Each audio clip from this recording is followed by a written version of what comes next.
সাথে কোনো আত্মীয়তার সম্পর্ক না। এখানে আমরা জানাজা আসে যারা অংশ নিয়েছি, তবুও শরীফ ওসমান ভাইয়ের মৃত্যুতে আমাদের ভিতর থেকে মনের অজান্তে কান্না চলে আসে।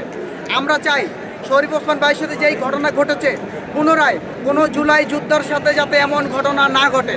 আমরা চাই বাংলাদেশে আর কোনো মানুষের উপর যেন এমন ঘটনা না ঘটে। শরীফ ওসমান ভাইয়ের উপর যেই ঘটনা ঘটেছে, যারা এই হত্যাকাণ্ডের সাথে জড়িত, আমরা তাদের দৃষ্টান্তমূলক শাস্তির দাবি জানাই। আজকের দিনটা আমার জীবনের এক গভীর বেদনার দিন। আজ আমি হাজির হয়েছিলাম এক বীরের জানাজায়। আজ আমরা বিদায় জানালাম এমন একজন মানুষকে, যিনি শুধু একজন ব্যক্তি ছিলেন না, তিনি ছিলেন সাহস, ত্যাগ আর সম্মানের প্রতীক। জানাজার ময়দানে দাঁড়িয়ে মনে হচ্ছিল আকাশটাও যেন ভারী হয়ে এসেছে। চারপাশে নীরবতা, মানুষের চোখে অশ্রু, বুকের ভেতরে চাপা কষ্ট।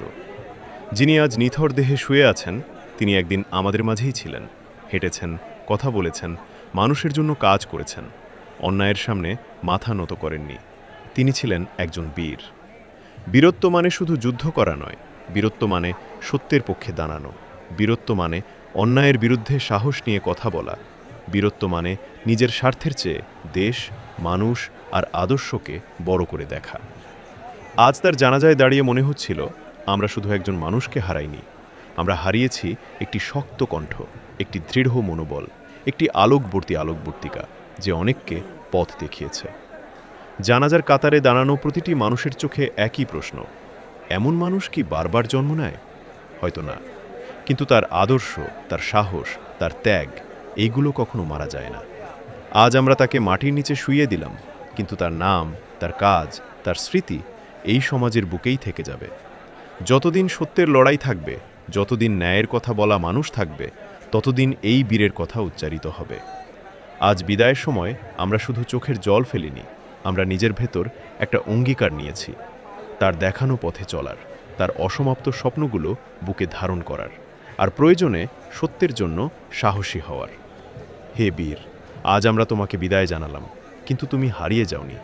তুমি আছো আমাদের স্মৃতিতে, আমাদের কথায়, আমাদের লড়াইয়ে। আল্লাহ যেন তোমাকে জান্নাতুল ফেরদৌস নসিব করেন। আমরা দোয়া করি তোমার আত্মা শান্তিতে থাকুক, আর তোমার আদর্শ আমাদের শক্তি হয়ে থাকুক। আজ বিদায়, কিন্তু সম্মান আর ভালোবাসা চিরকাল। আজ অনুষ্ঠিত এই জানাজায় বিভিন্ন শ্রেণী পেশার মানুষ অংশ নেন। পরিবারের সদস্য, স্বজন, শুভাকাঙ্ক্ষী এবং সাধারণ মানুষ সবার উপস্থিতিতে জানাজার ময়দান হয়ে ওঠে ভারী ও আবেগঘন। হাদি ছিলেন একজন সাহসী ও দৃঢ়চেতা মানুষ। তার জীবন ছিল ন্যায়, সাহস এবং দায়িত্ববোধের এক উজ্জ্বল দৃষ্টান্ত। তিনি শুধু নিজের জন্য নয়, মানুষের জন্য কাজ করে গেছেন। এই কথাই জানিয়েছেন জানাজায় অংশ নেওয়া অনেকে। জানাজার আগে সংক্ষিপ্ত বক্তব্যে বক্তারা বলেন, হাদির চলে যাওয়া শুধু একটি পরিবারের নয়, পুরো সমাজের জন্যই একটি অপূরণীয় ক্ষতি। তার সততা, ন্যায়পরায়ণতা এবং মানুষের পাশে দাঁড়ানোর মানসিকতা দীর্ঘদিন স্মরণে থাকবে। জানাজা চলাকালে পুরো এলাকা জুড়ে নীরবতা নেমে আসে। দোয়া ও মোনাজাতে অংশ নেন উপস্থিত মুসল্লিরা। অনেকে আবেগ ধরে রাখতে না পেরে চোখের জল ফেলেন।